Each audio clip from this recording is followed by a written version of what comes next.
లోకంలో ఉన్న ఫ్యాషన్లో, లోకంలో ఉన్న కల్చర్, లోకంలో ఉన్న పద్ధతులు జీవం కలిగిన దేవుని సంఘానికి తీసుకురాకండి.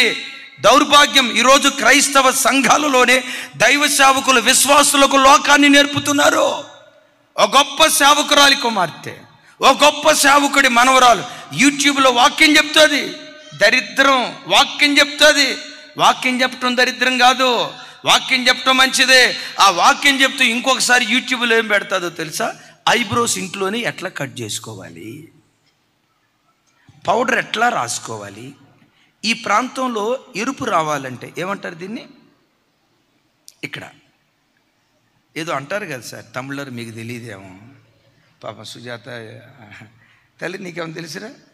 అస్సలు వద్దురా, తెలుసుకోవద్దురా తల్లి, నీకు దండం పెడతా, మీకు దండం పెడతా, వద్దు. ఇక్కడ అది రాసుకున్న తర్వాత కాస్త చంపలు ఎర్రగా ఉండాలంటే ఏవి రాసుకోవాలి? గమనించండి. ఈ మేకప్కి మెడలో సైకిల్ చక్రం గొలుసు ఉంటుంది చూసారా? సైకిల్ చక్రాన్ని గొలుసు, అది సైకిల్ చక్రాలు గొలుసు ఉంటుంది కదా, ఆ గొలుసు ఏ మ్యాచ్, ఈ బ్లౌజ్కి మ్యాచింగ్గా దీని మీద ఏ చున్నీ వేయాలి, ఆ చున్నీకి మ్యాచింగ్గా కింద ఏ డ్రెస్ వేయాలి, ఎట్లా నడవాలి, నడిచేటప్పుడు కూడా. ఆ దరిద్రపు కొట్టు సంతతి వాక్యం కూడా వినే భ్రష్ట సంతతి ఉంటుంది. ఎందుకు? దురద చెవులు కలిగిన వాడై ఎవడికి వాడు అనుకూలమైన బోధలు ఏర్పరచుకుంటున్నాడు. దేవుని సావుకుడంటే ఏంటి? సావుకురాలంటే ఏంటి? సుఖభోగాలు ప్రేమించేవాళ్ళ, లోకాన్ని చురుకునేవాళ్ళ, అపవిత్రతలో మునిగి తేలేవాళ్ళ, లోకాన్ని వారిలోకి తీసుకొచ్చి సంఘంలోకి లోకాన్ని రుద్దాలని ప్రయత్నం చేసేవాళ్ళ. ఎటు వెళ్తుంది క్రైస్తవ్యం? ఏ మార్గం గుండా వెళ్తుంది? పదే పదే యూట్యూబ్లో ఈ క్రీమ్ రాసుకుంటే ఎలా ఉంటుంది, ఏ ఫంక్షన్కి వెళ్ళేటప్పుడు ఏది రాసుకోవాలి, ఇంతటితో ఆపిందా? పెదాలకు ఏది వేయాలి, ఏది పెదాలకు ఏ రంగు, ఇది యూట్యూబ్లో అప్లోడ్ చేసి ఆ తర్వాత ఇంకోసారి వాక్యం చెప్పింది. ఎప్పుడైనా యూట్యూబ్ ఆన్ చేసేటప్పుడు మనం ఏదైనా చూసేటప్పుడు నాకు ఆ ముఖం కనపడితే కనీసం అసలు నేను జడ్జి చేయట్లా. ఎవడైనా తన్ను తాను పాడు చేసుకుంటే వేరు, నన్ను నేను పాడు చేసుకుంటే నా వరకే శిక్ష వస్తుంది.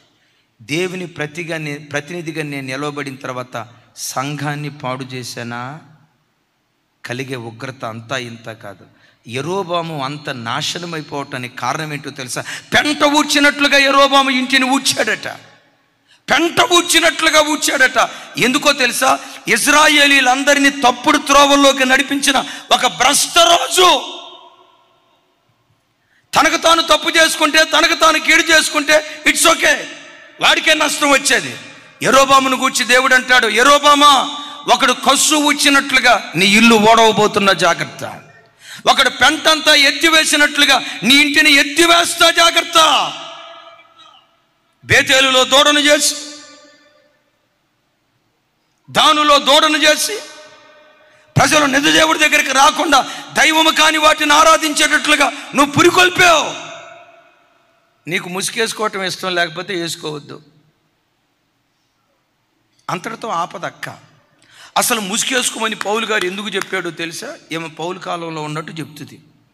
పౌలు గారిని అడిగొచ్చినట్టు, పరలోకానికి వెళ్ళి అడిగొచ్చినట్టు చెప్తుంది. అసలు ఆయన ఎందుకు ముసుకేసుకోమన్నాడు తెలుసా? మనకు తెలియదు సార్. ముసుకేసుకోమన్నాడు, కొరింథీ సంఘంతో అన్నాడు, ముసుకేసుకుందాం. ఈ కాలంలో కొంతమంది ముసుకేసుకోమని బైబిల్ ఎందుకు చెప్పింది? బైబిల్లో పలానా ఆవిడ ముసుకేసుకోదు కదా, ఆవిడ ముసుకేసుకున్నప్పుడు మనం ఎందుకు ముసుకేసుకోవాలి? నేను ముసుకేసుకోను. ఆమె అంతటితో ఆపితే పర్వాలా, వీళ్ళకి కూడా అదే బురి కలుగుతుంది. అసలు ఏమెందుకు ముసుకేసుకోదో చెప్తా, చిదంబర రహస్యం. టీవీలో కనపడేటప్పుడు మేకప్ వేసుకొని వస్తారు కదా, వేసుకొని వస్తారా లేదమ్మా? మామూలుగా ఒక బెత్తడెత్తు మేకప్ వేసుకొని వస్తారు. అర పౌడర్ డబ్బా ఖాళీ అయిపోవాలా, అర పౌడర్ డబ్బా ఖాళీ అయ్యి మేకప్ వేసుకొని వచ్చిన తర్వాత గమనించండి, ఈ ఐబ్రోస్ ఇవన్నీ కట్ చేసుకొని మొత్తానికి ఈ చెవులకి సైకిల్ చక్రాలు ఉంటాయి చూసారా, ఆ సైజులో ఊగులాడుతా అవన్నీ పెట్టుకొని వచ్చిన తర్వాత ఇప్పుడు నిండా ముసుకేస్తే అవన్నీ కనపడతాయి. ఏమి సార్ అట్లా చూస్తున్నారు? మీకు కూడా అట్లాగే కావాలన్నట్టుంది. ఇప్పుడు నిండా ముసుకేస్తే వద్దులే,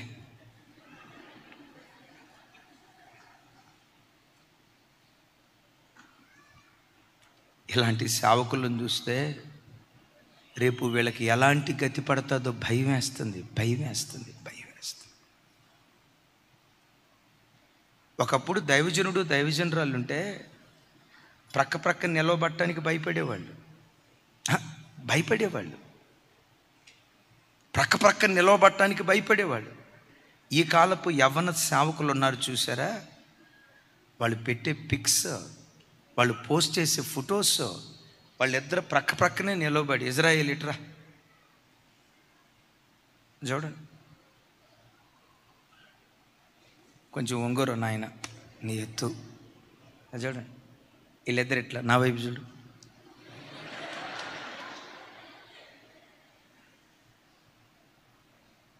ఎవడు చూడాలరా నేను?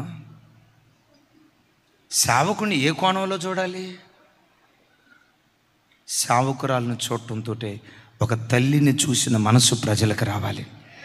ఓ తల్లిని చూసిన మనసు రావాలి. సేవకును చూడటంతో నాన్నను చూసిన మనసు ప్రజలకు రావాలి. ఈ కాలపు యవన సేవకులు చూడండి, చూడండి వాళ్ళిద్దరూ ఇక భయంకరమైన మాట నేను అనలేను. ఆ ఒక్క వీడియోనే వదలలేదు కానీ ఇక తతిమాయి అన్ని సోషల్ మీడియాలో వదులుతారు. వీళ్ళు బీచ్ల దగ్గర చేపట్టుకున్న ఆయన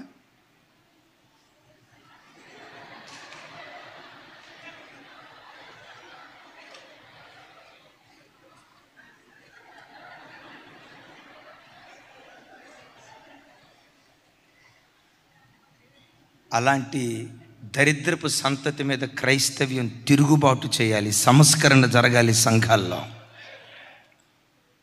యవన బిడ్డలారా, క్రైస్తవ్యాన్ని లోకానికి తీసుకురాకండి. నేనంట ఎవరు ఆత్మపూర్ణులు, ఏది మనలను పరలోకానికి చేర్చే బోధ, ఏది సమర్పణతో బ్రతికేటువంటి సేవకులు, ఎక్కడ మనం కట్టబడాలి, ఆ ప్రత్యక్షత క్రైస్తవుడికి లేకపోతే ఏదైనా వాక్యమే కదండి, వాళ్ళు ఎట్లుంటే మనకెందుకండి, ఏదైనా వాక్యమే కదండి, పాలు ఉంటాయి, జిల్లేడు పాలు ఉంటాయి. ఏమా ఏంటి చర్చికి రావట్లేదు, మంచి సంఘంలో కట్టబడేదానివి కదా, ఇంటి పక్క ఉన్న చర్చికి వెళ్తున్నాలే అయ్యగారు, ఏదైనా వాక్యమే కదా అయ్యగారు, ఎక్కడికి ఎవరు చెప్పినా వాక్యమే కదా అని అందట. మంచిదమ్మా, ఎవరు చెప్పిన వాక్యమే, నేను ఎందుకు కాదంటాను అని చెప్పేసరికి సరే వెళ్ళొస్తానమ్మా అనే లోపు అయ్యగారు ప్రార్థన చేసి వెళ్ళండి అని చెప్పేసి నూనె డబ్బా తీసుకొచ్చిందట. ఆ తల్లి ఏందట, అమ్మ కొబ్బరి నూనె వద్దు, కిరోసిన్ తీసుకురా అన్నాడట. కొబ్బరి నూనె వద్దు, కిరోసిన్ తీసుకురా అన్నాడట. అయ్యగారు నూనె కదా ప్రార్థన చేయమంది, నేను కొబ్బరి నూనె తీసుకొస్తాను. బైబిల్లో కొబ్బరి నూనె అని లేదు కదమ్మా. నూనె ఏ నూనెనా, కిరోసిన్ కూడా నూనెగా, పెట్రోల్ కూడా నూనెగా, కొబ్బరి నూనె కూడా నూనెగా. నూనె అని రాసాడే కానీ కొబ్బరి నూనె అని రాయలేదు కదా. ఏ నూనె అయితే ఉంది, కిరోసిన్ పూసి రాస్తా, ప్రార్థన చేస్తారు రామ్మ అన్నాడంట. ఏదైనా వాక్యం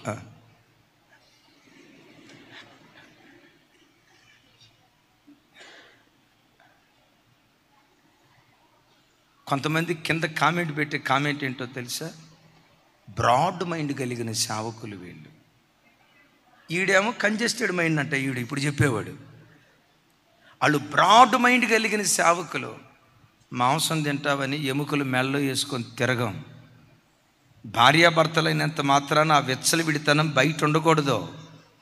ఒక వివాహం కాని యవ్వన బిడ్డ వాళ్ళ నా కోణంలో చూస్తే ఏ ఆలోచన వస్తుంది, ఎలాంటిది సంఘానికి అందించాలి? ఈరోజు క్రైస్తవ్యం దేవుని కంటే సుఖభోగాలను ఎక్కువ ప్రేమించి సుఖ సౌఖ్యాల వైపు వెళ్ళి క్రైస్తవ్యాన్ని ఓ తప్పుడు త్రోవకు తీసుకుని వెళ్తున్న పరిస్థితి లోకంలో జరుగుతుంది. దైవజనమా, ఇలాంటి పరిస్థితులన్నీ కళ్ళ ముందు జరుగుతున్నప్పుడు ఏ ఇంట్లో చూసిన ముళ్ళు, బాధించే ముళ్ళు ఒక ఇంట్లో, ప్రయాసమంతా నిర్వీర్యమైపోతున్న ముళ్ళు ఒక ఇంట్లో, కష్టపడి వీడు ఇంజనీర్ అవ్వాలి, డాక్టర్ అవ్వాలని కష్టపడి పెంచితే 25 సంవత్సరాలు వాడిని పెంచితే, 21 సంవత్సరాలు పెంచితే వాడు త్రాగుబోతాడన్న వార్త తల్లి తట్టుకోగలుగుతుందా? అదే గోధుమలు విత్తితే మొండ్ల పంట కోయటం. వీడు డాక్టర్ అవుతాడు అని చదివిస్తే వాడు డ్రగ్గిస్ట్ అయి, స్మోకర్ అయి, ఆల్కహాల్కు బానిసాయి, గంజాయికి బానిసాయి, మారక ద్రవ్యాలకు బానిసాయి జీవితాన్ని వాడు నాశనం చేసుకుంటే, అదే గోధుమ పంట విత్తితే మొండ్ల పంట కోయటం. నా ప్రభు బిడ్డలారా, మిమ్మల్ని నా చేతులెత్తి మిమ్మల్ని దీవిస్తున్నాను. థర్డ్ సెషన్లో తతిమ విషయాలు మీరు ఇంటికి వెళ్ళిన తర్వాత వినండి. నా చేతులు ఎత్తి దీవిస్తున్నాను. మీ ప్రయాసానికి మించిన ప్రతిఫలం దేవుడు అనుగ్రహించునుగాక.